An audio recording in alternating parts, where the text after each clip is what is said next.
Okay, without further ado, let's welcome Julian Stodd, Captain at Sea Salt Learning. Julian, the webinar stage is yours.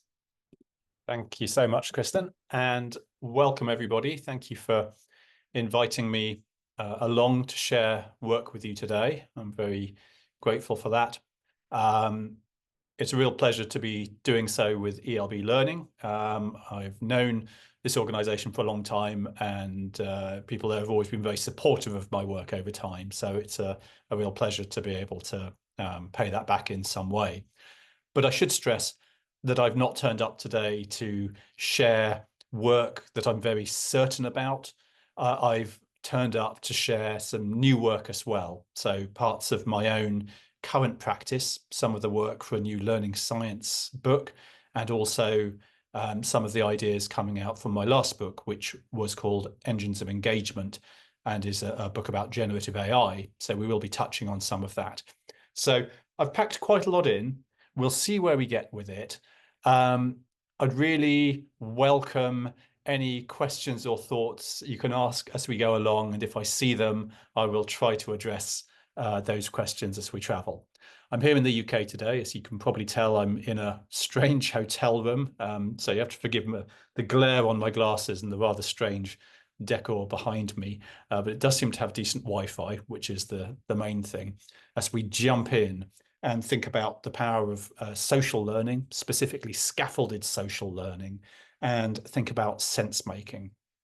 So if you don't know me, I'm a writer, researcher, and artist, and my work explores the context of the social age. It looks at how social collaborative technologies have shifted the ways that we learn and lead, the ways our organizations change. And I'm going to be sharing quite a diverse collection of that work with you today. But I thought I'd start with this, just about learning itself, kind of like, what is learning? And I guess I could have chosen to answer that in a few different ways. I could have answered as a neurologist or a learning scientist or a practitioner. But in some ways, I'm answering it as an artist. So learning is a process of breaking ourselves. We don't learn stuff and continue to be the person who we were before. Learning itself is a dangerous subject because it changes us, and not always in predictable ways. It can knock down the walls of our certainty and our confidence, of our knowledge, the things that surround us. It can leave us in a new space. And then we pick up those broken pieces and we make them into a new mosaic. So when we learn something, it's not entirely new. It's a synthesis of what came before and the new things that we have picked up. So in a very real sense, even if we learn together, we're breaking our own certainty. We're creating new mosaics, and maybe they're recognizably the same image. Maybe we're all making a mosaic of a horse, but mine might have 5 legs because I'm not very good at drawing horses. But, they are made up of parts of ourselves and parts of what we pick up. This is important. I wanted to share it as a foundation for when we think about learning, because learning isn't structural. It's not an engineered activity. It's an intensely personal one. And it's also a collective one. And that's a dimension we'll be looking at today, the socially collaborative aspect of learning, as well as the individual cognitive aspect of learning.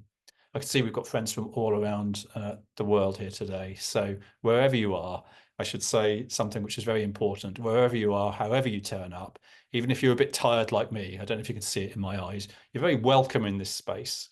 Just bring yourself, bring your questions, and we'll enjoy the journey as we travel.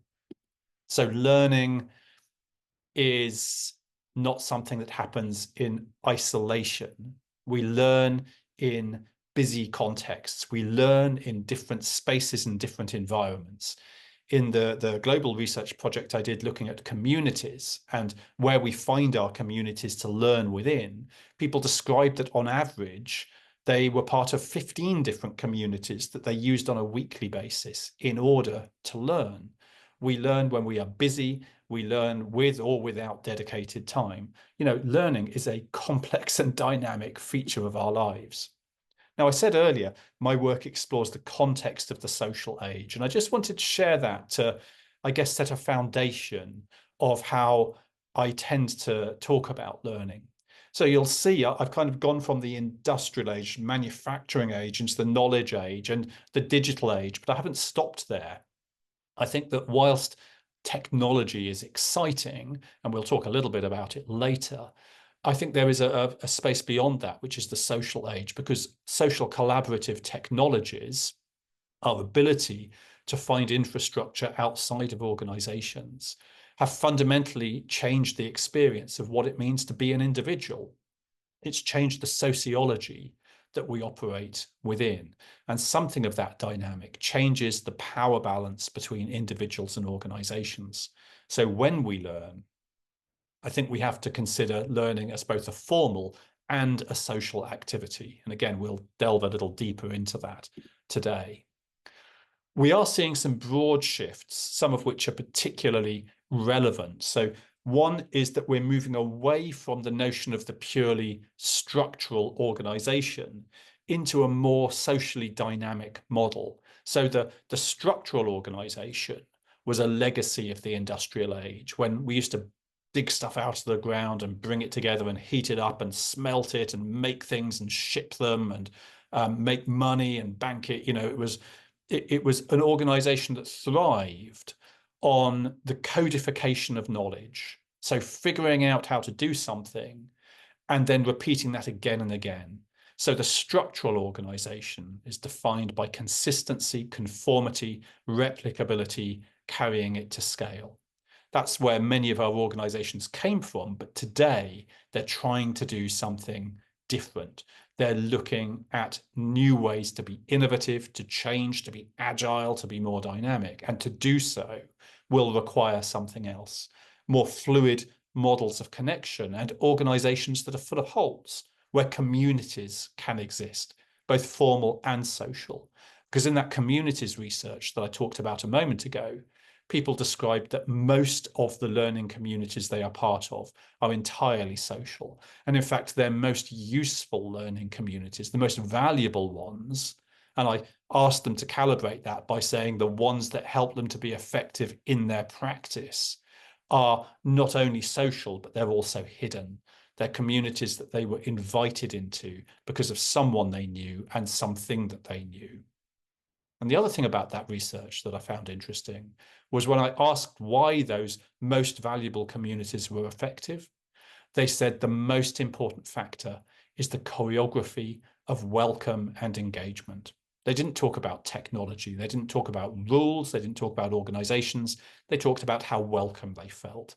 And that reminds us of something important, which is that we are at heart social beings. We seek to belong. Of course, with that belonging comes problems, because to learn, we also want provocation and challenge. We need to find disturbance. So we need to agree with each other as a foundation to find coherence in a community. But we really need to build a specific type of learning community that can also hold and handle difference and dissent. So when we think about the context of learning, we inhabit increasingly dynamic and complicated learning ecosystems. We are radically connected in many different ways. Much of that connection runs through the walls of the organization and beyond, in diverse ecosystems of technologies. So when I worked with military communities in the UK and in the US, asking them about how they are effective and the technologies they use to do so, they described large groups of technologies they use, many of which they're not supposed to use. When I repeated that research in the National Health Service in the UK, they described across 5,000 clinical practitioners using 17 different technologies to collaborate, 16 of which they're explicitly forbidden from using. And of course, I wasn't just finding bad people within systems. I was finding people who were effective despite or around the edges of systems. And this is a key thing people do. They curate, they build their individual learning ecosystem, the people they know, their social connections and social ties, their technologies and devices and apps and spaces, their communities. And then the organization has some as well. and they walk a path between these things. Now, I said in the title that we'd talk about social learning, but we can do that really quickly because this model of scaffolded social learning, and I'll share a link in a minute to the book that this is published in, this model simply says that if we want to look at a model of learning beyond the formal alone, a social and collaborative model of learning, we need two things, just two things. You can even ignore all the words. We need bubbles and we need gateways. We need spaces for collaboration and co-creation, but we still need structure, hence why it is scaffolded social learning. There is a scaffolding, a map that says we will get from here to that hilltop over there. We'll walk through the same landscape, but you will put your feet down in different places. You'll have different conversations with people as you go. You'll send different postcards. We may all see the same landmark, but we may see it at different times from different angles. None of us will make exactly the same journey. We will get to the same destination. And this is to really sort of capture the idea that social learning is about divergent narratives, but within a structure. And we can vary the amount of it. So we can have more or less structure depending on the topic or need. Now, much of this work comes from the social learning guidebook. You can download that for free if you like. If you just Google my name, you'll find it easily enough. But my work has still moved on further from here. So we'll move into perhaps some of that newer work now. And if you have questions or thoughts, do post them as we go. I'm more than happy to kick ideas around. So in the learning science work we're doing at the moment, we're thinking about this notion that we operate individually within I'll start again. We operate within an individually constructed and socially co-created framework of meaning. Now that might sound a bit garbled and not just because I tripped over myself, but it's about the fact that the world we work within is largely made up. Some things are real, but much of what we do is within systems which are created, organizational systems, cultural systems, knowledge systems. Much of it is made up. And it's not just made up by some weird external body. We make it up within our own heads. As we grow from babies to children to adults, we construct our understanding of how the world works. And oh, look at that. Michelle got the prize for spotting the first spelling mistake. Interesting thing, I quite often have spelling mistakes in my illustrations because I'm not writing the words, I'm drawing the words. And it goes through a different pathway in my brain, and it's clearly a slightly rusty and erratic one. So that's the second time today somebody's told me I'm missing a letter. I feel I should have brought along a chocolate bar, a surprise for you. If I did it all with Gen AI, it would be perfect. But I'm afraid what you get is old-fashioned human imperfection. So the individual construction of meaning is how we learn to work, but socially co-created because there is this second dimension of it. We are influenced by the crowd, and that tells us something important. The way that crowds think isn't the addition of what every individual thinks. There is always a tension between what I know and what we know. And that's important because both of those stories are important. There is, in fact, a third layer, which is what the organization thinks or wants us to think. So when we look at social collaborative learning, social learning, we can usefully think about three levels of narrative: the individual narrative, the meaning that I am creating for myself; the co-created narrative, the meaning we're created between us; and the formal narrative, which is the story of how things should be done. The arbiter of truth in formal learning is the formal organization. Formal learning is about a story that you are told. Social learning is a story that you tell. I think that's a sort of pretty decent definition. Formal learning is done to us by organizations. Social learning is done by us within organizations. And the scaffolding or amount of scaffolding determines how much space you have individually, how much space we have collectively, and how much of the formal story we have to listen to. So we start to see, there's one other thing on this slide, which I shouldn't skip over, because it's very important. That word meaning at the end of it. I'll come back to that in just a minute. So when we think about learning in a social sense, we usually are thinking about learning happening over time. So social learning tends to be learning over time and embedded within our everyday practice. So again, formal learning tends to be out of the class, out of real life, in a classroom or on a screen. Social learning tends to be woven through and within our practice. But we can imagine that we start in the harbour and we set off. There's always an aspect of the self which is brought into it. This notion of my story. So a key thing that we do in social learning is find opportunities, create opportunities and spaces for people to capture their narrative. And that could be done in all sorts of ways. If you're using a very fancy social collaborative learning technology platform, then people may have a space, a profile, a blog where they catch their learning. Or they could be doing it in a notebook, or they might be doing it on the back of an envelope. It kind of doesn't matter. But from a design perspective, we have to think, where and how are people going to capture that story? And what are we going to do with it? We shouldn't assume we have to see it. And if we do see it, we shouldn't assume that we own it. So people described in a large-scale research project that I did, the landscape of trust work with 70,000 people globally. They described how they trust formal technology. So any technology, including their email or learning management system, anything given to them by the organization, they trusted about 30% less than they trust social collaborative technologies that are owned outside the organization, which within that truth is probably an understanding of why people often go around the edges of systems. They choose technologies where they understand they are not being formally observed or watched. And they're very clear about this.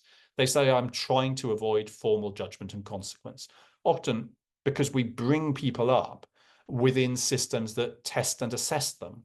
But they are viewing learning as more exploratory. And so they want to take themselves into spaces where they can truly learn rather than being observed as performing. So my story is important.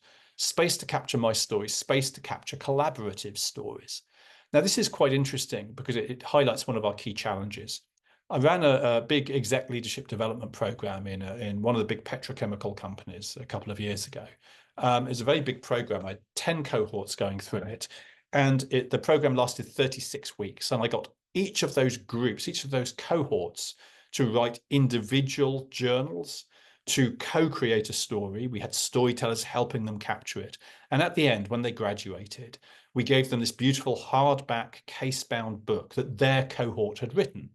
So at the end of it, I had 10 cohorts graduating, 10 different hardback books. They'd all made the same journey. They'd all done the same program. So I analyzed everything that had been written in those books. And you know what? Only about 40% was common across all of them. So if I had been testing them on how closely their collective story matched some central truth, I'd probably be failing them. 40% doesn't feel like a strong pass mark. 60% of what they'd written was divergent, maybe around the same topics, like the chapter headings, the section headings, but different interpretations. And what we were really surfacing was this notion that social learning happens on the right-hand side of this picture. Social learning creates divergent narratives. Formal learning lets you drive towards convergence. If you need everybody to think the same and do the same, don't take a social learning approach. However, if you're trying to build some kind of distributed capability, if you're trying to solve problems in different ways, I would argue if you're really trying to be effective with learning, we should have some element of social learning. But to do so, we will have to evolve our models of assessment. And the good news is that Gen AI, which everybody is freaking out about at the moment, is really good at helping us to do so. Things which were previously difficult to do, we can do very easily, asking for summaries of narratives, trends in narrative, differences between different narratives from different groups. We're finding a lot of success in using Gen AI to create reflective surfaces for learners, which is interesting. It has a basis in therapeutic psychology. where essentially we say, if you get something out of your head and onto paper, you can interact with it differently than if it's still in your head. So using Gen AI to create simple pictures or stories told back to an individual or back to a cohort, just reflecting their own work back to them, allows them to interact with it in different ways. So we're starting to sort of think about learning as this quite sort of wonderful, weird, and odd thing. At least I think it is. That's why I'm so interested in it. It's something that happens within our head, but there's definitely no cogwheels in there. It's something that happens within our head. Sometimes we let some of that story out. We share it. So it happens around us. It is spoken by us, done by us. Some of it is collaborative. Some of it is about consensus. Some of it is about divergence. Sure, technology has something to do with it, and the organization has something to do with it, but it's a very fluid and dynamic feature. You know what? I've been at this conference all day, and it's very weird now. I'm here by myself. I've got my video. I've got some of you. I know that you're there because I can see a number on the screen. But honestly, I want you to find something in this which is useful. So I'm more than happy to talk. But if you want me to address any questions or build anything out, then do ask. I want you to walk away from this, which is something of use to you. So knowledge, what is knowledge? Well, we don't just sort of dig it up. So we can, and you'll notice now, I'm not talking about meaning. I talked about meaning. Now I'm talking about knowledge, and I'm going to come back to those two terms, knowledge and meaning, in a minute. Knowledge is created. So it's a building site. And, my experience of growing up was being told not to play on building sites. You weren't supposed to lift a fence out of the way, even though the best place to ride your BMX was on the spoil heap on the building site. And you know what? I've still got the scar on my hand from when I fell off. Turns out my parents were probably right about that. Excellent. So Rhoda's got the first question. I'm going to come straight on to that, Rhoda. So knowledge is constructed. And if we want people to construct it, well, we're going to need some kind of building sites. But the best way to think about it is that we need learning spaces and rehearsal spaces. Often what organizations have are performance spaces. And they're not clear when you are stepping away from the front of the stage, or when are you in a rehearsal space or a pure learning space.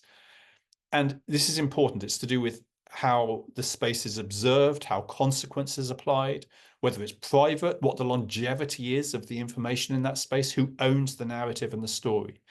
The more certainty people have about the type of space they are in, the more likely they are to use it effectively. So if we are asking people to create something new, we should recognize they're probably going to create lots of really bad things before they create good things.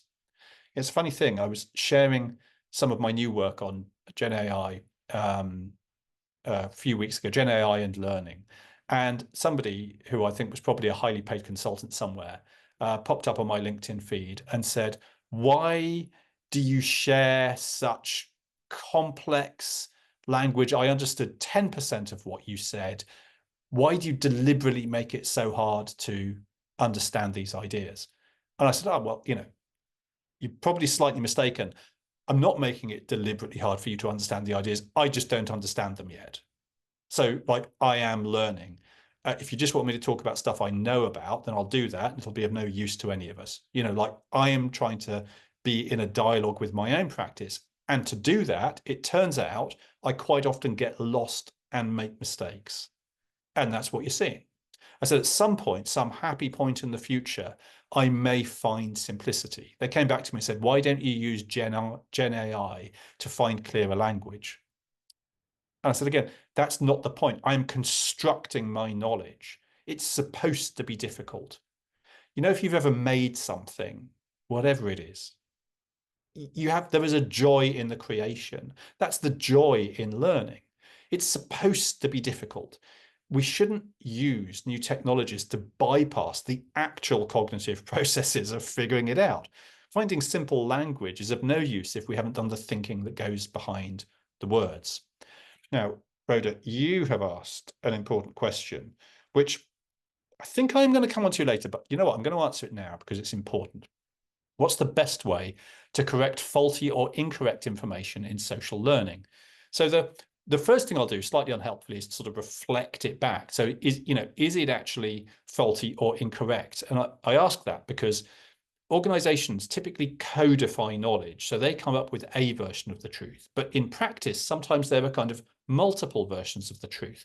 And that freaks out my professor where I'm studying at the moment. She says, there aren't multiple versions of the truth. There is true and there is not true.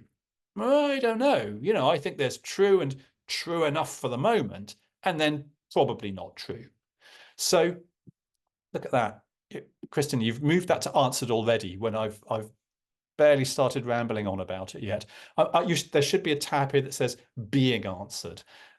It's My apologies. You can tell I me when I should move it over to answered next time. liked it. I like your optimism. I feel like I passed the test without having to do the hard work.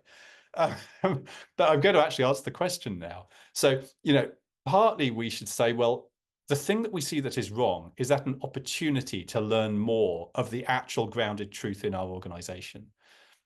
One of the things that organizations often trip over when they start adopting social collaborative approaches is they say, our community is brilliant. It's full of all these wonderful people. We want access to their knowledge, and they buy some technology and they implement some learning and they create space for social collaboration. And they say, tell us your story. And people do tell them their story. And it turns out they hate that story because it doesn't match up with what they already know.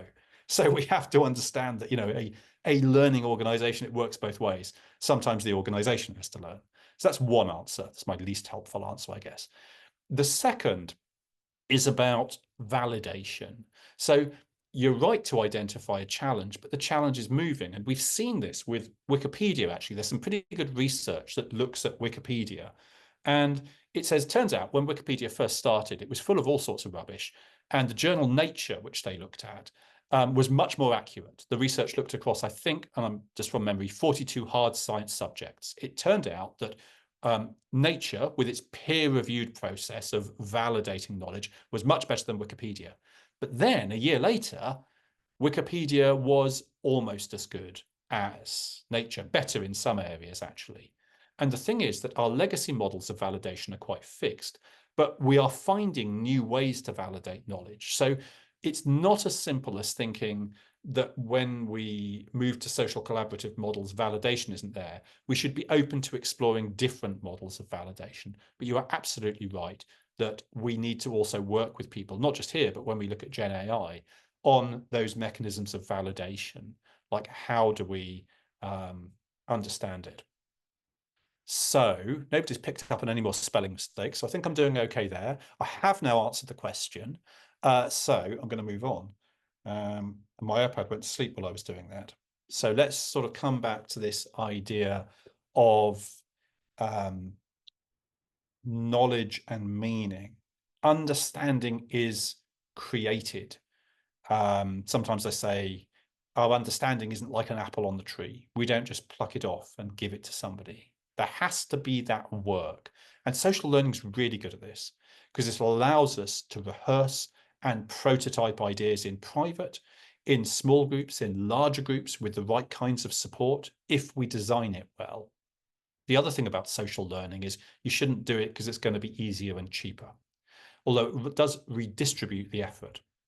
So there's generally more work at the design stage, but you can run it with quite large cohorts once you get going.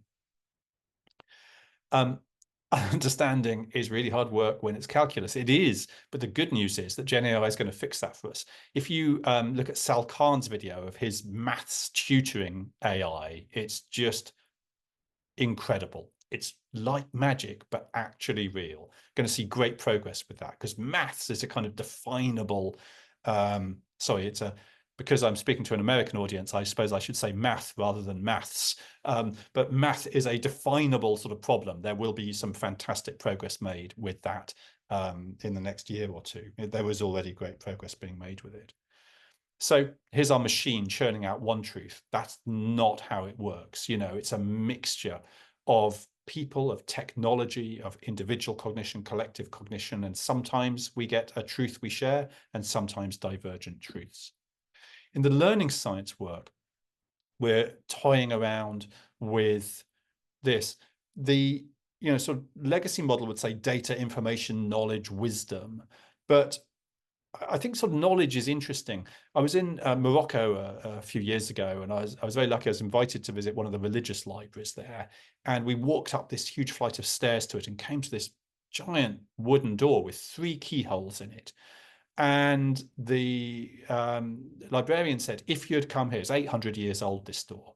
They said, if you had come here, 400 years ago, you would only have been allowed into the library if you could convince three different religious scholars that you were worthy of gaining access to what was inside.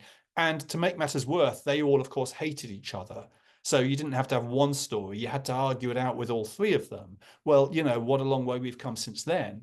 The organization, the learning organization that used to codify knowledge now may hold no knowledge at all. And I would argue that knowledge itself is shifting. This sort of relates back to our last conversation. There are all sorts of different types of knowledge. There's formally validated, codified knowledge. There's socially validated knowledge. There's tribal types of knowledge. There's knowledge which is good enough for tonight, but it'll have gone moldy by the morning. There's all sorts of different things. Now, I'm not talking in a deep philosophical, epistemological sense here about knowledge, although we probably could. It's in a rather more pragmatic sense that technology is clearly changing the mechanisms by which knowledge is captured and transmitted. And Gen AI now can analyze, videos and text and do incredible stuff to create dynamic models of knowledge, fully contextualized to the individual right in the moment of performance.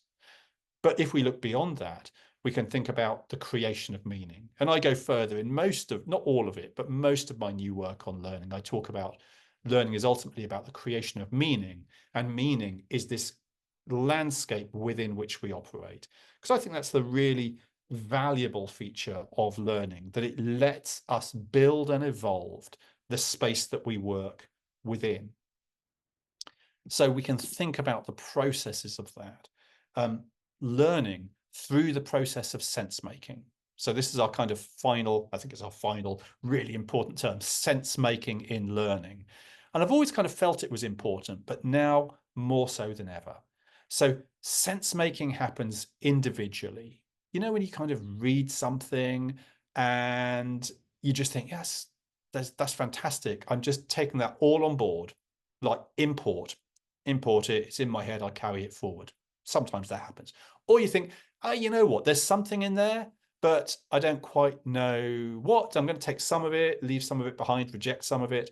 Or you read a book and you're like, that was what a load of codswallop. That's just going nowhere. You just reject it outright. There's also an interesting idea, actually, a sort of fourth space, which you can call kind of scrap learning, which is where you're walking through the junkyard and you read some stuff, you learn some stuff, and you're like, you know what? It's not useful enough that I'm going to incorporate it in my view of the world now, but I'm not entirely dismissing it. So, like my head, I hope it's not just my head, by the way, fills up with all sorts of nonsense. There's just all sorts of stuff in there. And this is quite an interesting view of learning that says, most of what's in our heads, we might not be able to access it immediately, but it's there. Most of what's in our head is this sort of scrapyard of bits and pieces.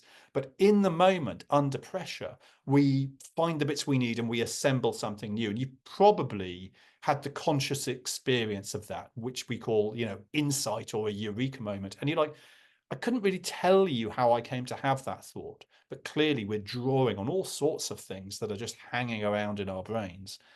But it also happens collectively. So we've talked about this already, the individual and collective co-creative aspect of learning.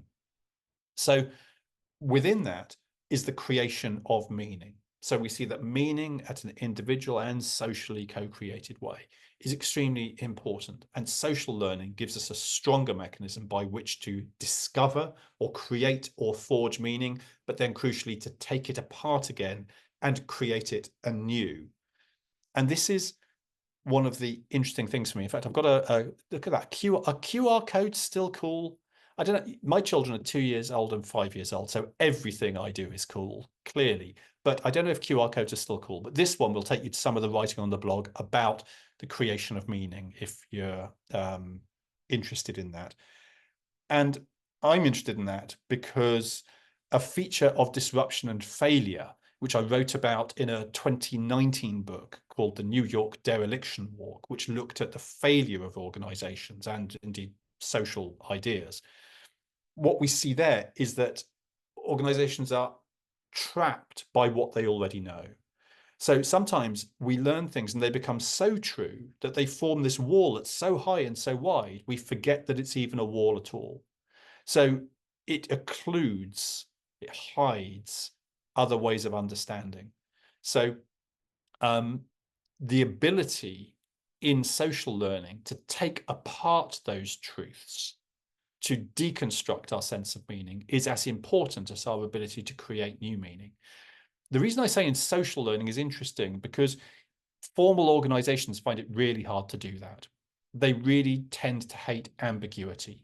And you have to have a tolerance for ambiguity to explore alternative versions of the truth.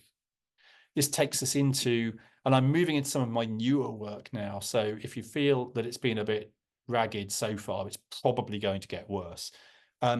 Two really central themes that I'm exploring in the learning science work and the Gen AI work are collective capability, which I think is relevant at the full organizational level. So I wrote a book on organizational design called The Socially Dynamic Organization, and it starts to look at collective capability.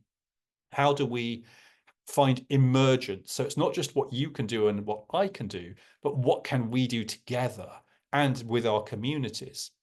So understanding some of the mechanisms of collective capability. And I didn't put any typos in this one for you to find, I don't think, but I did put there's the cogwheels and the waves because it's kind of fluid. It's about technology and it's about fluid social dialogue. But emergence, this is really about emergence, which is a feature of resilience as well. And social metacognition, which is about how you think, how I think, but how we think together. And that's really interesting because people describe that like right now, well, maybe not right now because we're kind of together, but we're not able to see each other or interact directly. But in general, when we are together, what this research tells us is that the dominant influence on individual action isn't a rule or a law, it's each other. So we are social creatures and we seek to belong and we seek to avoid exclusion. And that means we seek to avoid saying things which we're not sure will be received well. And that's good if we're sort of stopping ourselves saying something offensive, but it's bad if we're stopping ourselves saying something which would be really useful if we said it. Now, the work on disruption and failure is very interesting in this space because what I saw there in that research is that organizations that fail are typically full of really bright and beautiful people like you and me. They're not full of idiots, generally. But whilst individually, a lot of people could see that the organization was going to fail, they never coalesced around an alternative truth. So something of their culture damped down, something of their communities damped down and prevented people saying the things that needed to be said. And funnily enough, we see hints of this in different directions in all sorts of contexts. When I work with organizations that seek change, that have formal processes, transformation projects, the two traits most commonly associated with change leaders are bravery and courage. And why would that be? You know, if the organization wants to change, why would you have to be brave and courageous to be a change leader? And it's because we just understand that to be the first to raise your hand, to stick your head above the parapet, that carries risk. Michelle, I'll come on to your question in just a moment as well. I did see it there. So social metacognition, the ways that we think together, is about understanding not only how we enable each other, but how we constrain each other and how we build communities of uniformity, but also difference and dissent. So the term I use in my work is about connection and interconnection. So we need to be connected, which can be about spaces of conformity and reinforcement, and interconnected into communities of difference and dissent. So some very practical things that we can do here. Metacognition is a learnable skill, social metacognition. We can create our communities and networks and learn how to carry stories into different spaces. So how do unconscious biases affect this social metacognition? There's all sorts to unpack in that. The first thing I would say is it's probably worth looking at some of the current research around unconscious bias, which will tend to shy away from that language now. So we're seeing that unconscious bias is probably an increasingly troublesome concept. You'll see Donald Clark on his No Plan B blog spot, where he writes about 300 learning theorists and key ideas in learning. He has quite a savage deconstruction of unconscious bias. I don't know if I'd go as far as him, but I would say it is worth sort of digging into that. But what I will sort of read that question is how do our sort of in how do features of individual cognition affect social metacognition? Well, there's something that we can find in the research on kindness about this. So on the edges of my practice, I have a body of work on quiet leadership, which is large-scale research, but it looks at humility, kindness, fairness, and grace. And it's very gentle work. But what we see is that when people talk about kindness, they talk about it being a cohesive force, not a connective one. Kindness as a social currency holds groups together. We rarely use kindness to travel between groups. We rarely use kindness in conflict. And the reason I mention that is because we tend to hold in our heads kind of different views around our tribal social structures, our trust bonded structures, I would say, than other groups. So we tend very rapidly, actually, to have a view that the ideas held within our group are of a higher quality and caliber than those held by other groups. And funnily enough, even probably for those of us on the webinar now, we'd be more likely to lend money to each other after only about 40 minutes of being together than we would to complete strangers. As we come together, we start to behave differently. So I'm kind of not answering your question, except to say, I think it's a really good question. So the self, whether we talk about bias or features of the self, influences how we think together. So we need to help people understand this. And again, actually metacognition or systems thinking, design thinking approaches, they all feed into this. It helps us understand to question our certainty. That's normally the way I would sort of answer it, is to say, most of the value that we search for can be found under our feet, not on a distant horizon. So I know that's an imperfect answer, but I'll spend the next hour talking about it if I go sort of deeper into it. But thanks for the question. There's an article there on social metacognition, but I should say again, this early stage work. So, treat it, well, I was going to say treat it kindly. You don't have to treat it kindly, but take it for what it is. So let's move in to think about generative AI. And again, if you have questions, throw them in. I will leave some time. I'm going to just sort of jump forward a bit, I think, just to 4 ideas. The work, this is my last QR code, I promise. I must get out of the habit of QR codes. This is free as an ebook. You can download the book, published at the end of last year. Engines of Engagement has a whole chapter in it on learning. That's why I'm sharing it here. I'm developing out a new video series as well around this work. It's all open, it's all free. And I wanted to just touch on a few key ideas, but I'm going to skip forward a couple. But I've talked about these things, just revisiting it. So the 3 key areas I'm interested in at the moment: collective capability, social metacognition, and primacy of meaning is really about that sense-making piece. And then the reason I wanted to talk about Gen AI is dialogic. So we look at this in the book, but generative AI is dialogic technology, and humans are dialogic creatures. So we learn by talking, not just to ourselves, but also to others. Oh, look, I've got to switch now to our open questions. Oh, look, Casey, that's very kind. Despite my typos. It's funny, isn't it? I usually draw before I write.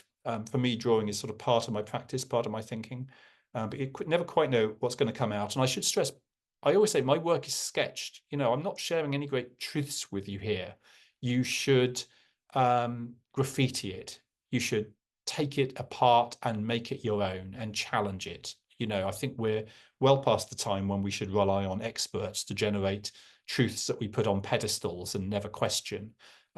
We should use these new technologies to be in a dialogue with our own practice. I certainly try to do that. So generative AI is dialogic technology. Humans are dialogic, which is another way of saying you don't have to read the user manual to learn how to use it. You have to get over the embarrassment of talking to a computer, but it won't judge you. It really won't. And that's important. So learning is dialogic. This new disruptive technology is dialogic. So let's just quickly sort of finish off by looking at 4 features of Gen AI, which are the most interesting ones to me at the moment. So the first is this: they are dialogic engines. And this is interesting for all sorts of reasons. I'm just finishing a doctorate at the moment. I keep saying I'm finishing it. My supervisor hasn't yet said I'm finishing it, but I'm telling myself I'm finishing it by Christmas. And I'm also putting together a seminar, a symposium to run, which says I think you could get a PhD in any subject you don't know in a year or less using Gen AI. And I say that because these dialogic tools transform our ability to discover, to make sense of, to articulate. It's highly naive to think that Gen AI is just about cheating. I mean, for sure, if you use Gen AI to write your assignment, then you're cheating. But you can use it in a ton of ways other than using it to cheat. You can use it to learn, which kind of is pretty much why you've turned up in the first place. So understanding this in depth is so important. I was up at Oxford, the university, sharing work with a group of these 14 students. And I said, what are you doing with Gen AI? And they said, nothing. The university has put the fear of God into us not to touch these technologies. And that's such a shame, because if you are not learning, you are falling behind. So understanding the power of dialogue and how Gen AI impacts this is crucial. Agentic retrieval is really about retrieval with context. So at a simple level, it just transforms search engines. Now, a lot of people would just say that's a stupid and naive view, but if you actually use it in inquiry, it does exactly that. It allows it to build an understanding of you and contextualize search accordingly. So the sort of thing we talk about in learning, we talked about, I ran a whole e-learning company for 10 years and then sold it. And the thing we always talked about was, it delivers learning at the point of when people need it. And it did, but it was clunky and slow and asynchronous. Now we're at a point where it's virtually synchronous and fully contextualized to the individual. And that's really interesting. The next piece is it is transdisciplinary. And by this, I mean that our knowledge is sort of vertically segmented. So we have, botany, and we have chemistry, and we have physics, and we have mathematics, and we have all sorts of different disciplines, and they each have their own jargons and ways of understanding. And Gen AI can seamlessly translate between these disciplines. So one of the chapters I was writing in my doctorate, which was about sense making, I said, well, it's about movement and choreography. So can you help me find and translate theorists of dance and theatre studies from the 60s? And it did. I didn't have to learn the language. It will translate for me. It can also, of course, synchronously translate languages, and hence it can translate cultures. So suddenly I can access Eastern and Western views of knowledge, and it will be translated for me. It abstracts, it gets rid of jargon. It breaks down these legacy domains and the separation. It builds a polymathic quality. It's a great sort of Victorian word. I love the idea of being a polymath. So it's not just somebody that knows loads of trivia and does quite well in pub quizzes. It's somebody that knows a useful amount of stuff about quite a lot of things. And Gen AI helps us build that capability. And I argue that we need that type of capability when we're looking at collective capability. So transdisciplinary and the primacy of sense making. Gen AI supports sense making individually and collectively. So to sort of sum up, um, in many ways, generative AI just unlocks or breaks down some of the last remaining barriers to really more fluid and distributed models of learning. It can create assets and artifacts that we can use within learning. It can fully contextualize and support the distribution of learning. And for sure, it will invalidate many of the things that we have historically done. But I would say two key things. The first is it is highly fluid. It's not enough to read an HBR article and repeat that truth for the next 3 years. Things are changing all the time. And you know what? There aren't really that many experts around. And I certainly wouldn't call myself that. I'm engaged in it. When we wrote the book, we said we are engaged in the debate. So at least we've sort of taken one step forward to be engaged in the debate. But it's not a book of truths. It's a book of our own curiosity and uncertainty. And I would encourage you to find the same thing. Every time you get given a truth by somebody else, go and find your own one and don't be afraid to challenge them. So there we are. We've explored, I hope you feel we've explored social learning, scaffolded social learning, some of my earliest work, and I've tried to bring in some of the new work on on social metacognition and the co-creation of meaning, and then this new work on Gen AI. And I think this is our role, to experiment, to explore, to overcome or overwhelm dogma and move forward in our own practice. I'm very grateful for you having come. I thought I'd throw a few books there. These are all, you can find any of these easily. They're free as ebooks.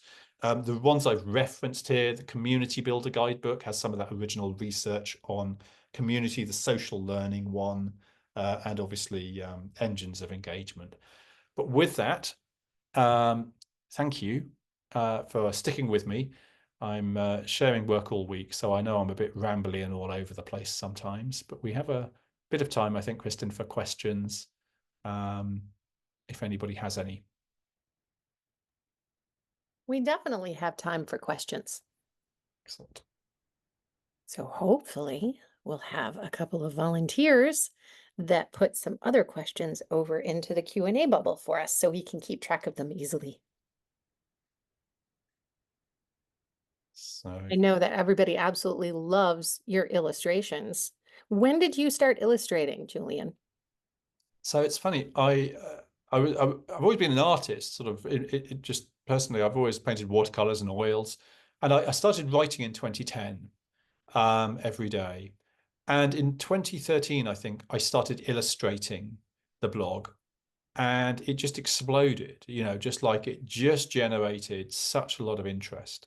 So ever since then, but when I look back on those first illustrations, they're so bad. Um, so it's funny, the humble leader there actually has pen and ink drawings in it, but all the rest of my illustrations I do on the iPad. I use an app called Paper on the iPad. But over time, I realized that illustration has become central to my thinking. And the reason I think, or the thing I've come to realize over time, is that the pictures don't convey meaning. People quite often look at an illustration I've done and they say, "Oh, I know exactly what you were saying in this, but I never said that." They've put themselves and their understanding into the image. And I love that, because that's kind of what we should do. It's, if anything, I think the images create space for people to find their understanding. But as I say, you should deface them, graffiti them, change them. So I've got a couple of questions that I'll just jump onto here. How can We these do. ideas be used for soft skills like customer service? So that's very interesting. Just sort of off the top of my head, Rhoda. So asking people to share their story, like in 100 words, share a story of great experience of customer service. You can use Gen AI to pull those stories together to create an image of the perfect customer service agent. You can show that image back to people in their social learning community. You can do that with 10 cohorts and stack up those images and say, okay, which is yours? Fight it out between you. I've found that people love that. They love knowing when I use images, they love seeing the images that other groups have done. This sort of competitive edge comes out. You can use it to ask people to write stories of their experience, and you can ask Gen AI to carry out sentiment analysis. You can say, what's the emotional tone of these stories that people are sharing? Can you tell me what people feel confident about and what they feel uncertain about? You can use Gen AI to work with your learning groups almost synchronously. Um, I'd say that. And in social learning, what I would say, especially specifically on this topic you talk about, customer service, when you ask organizations to give you examples of great customer service, you often discover that they share stories that happen around the edges of systems. So one financial service organization I worked with said their best example, it's a huge activity. The best example they had was where there'd been a death on an account. So, the account holder had died.